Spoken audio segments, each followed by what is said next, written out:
Well, we're pretty much through with this web control demo. If I switch back into the default.aspx page and just recap what we've covered so far, there is one more thing I want to add.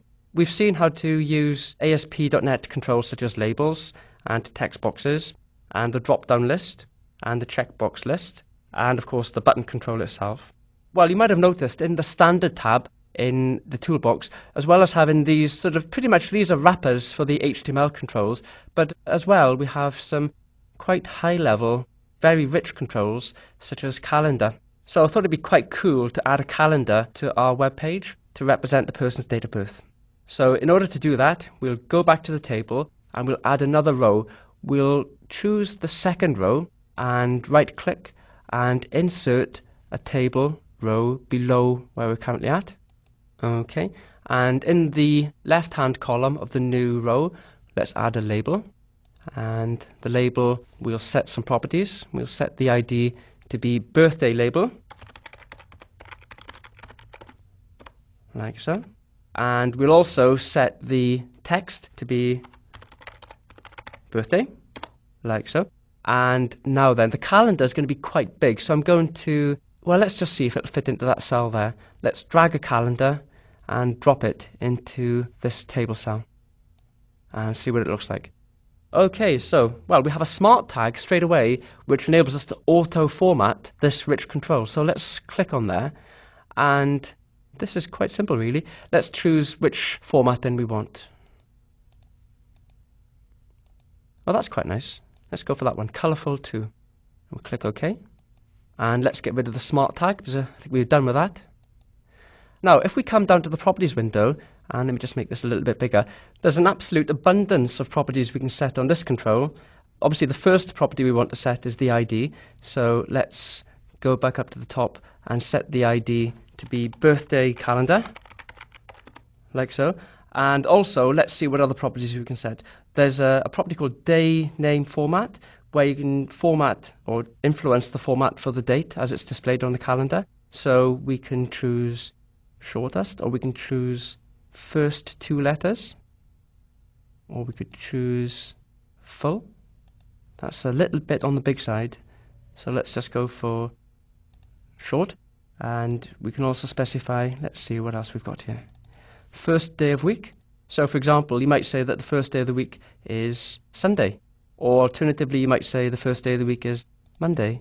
Okay, so obviously this is quite straightforward, but it's quite important to get just the right professional look and feel for your website. Next, pre-format. So we could specify short month, and you can see what's done up here. It's actually specified the names of the months before and after where we currently are. Or we can go for full month, or we could go for just custom. I think I prefer that. Okay, so the various other properties, feel free to have an experiment yourself. Let's just run the application and see that it works properly.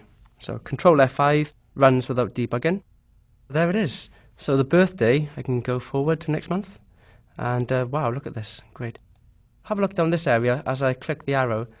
Every time I click the arrow, there's a postback to the server.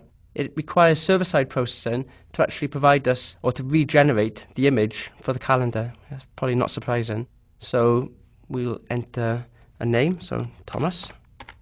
That's the name of our little boy. And Thomas is also an adopted Welshman. And Thomas is also 8 because they're twins. And he can't program in anything yet, so we'll just go for J#. And his birthday is July the 2nd. So make a note of that, July the 2nd. And submit. There we are. So we're done with this example. We've seen quite a lot of stuff here. We've seen how to use high-level controls, such as text boxes and labels, and drop-down lists and checkbox lists, plus the rich controls, such as calendar. And it's interesting just to, before we finish, to look at the source code that's been rendered for this calendar control. So I'll click on View Source. And, well, there's a lot of stuff here that we can just ignore for now. But I'll scroll down to the bottom, and you'll see, wow, look at that. All of this HTML was generated by the calendar control at the web server.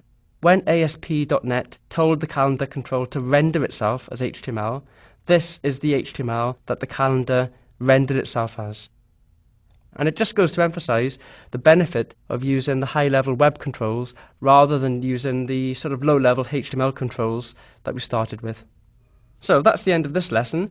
We've seen how to use HTML controls, and we've seen how to use web controls and the increased functionality that they offer. What we're going to do in the next lesson is we're going to see exactly what happens when you run an ASP.NET web page. We'll have a look at the processing model, and we'll discuss events and see what's happening underneath the covers.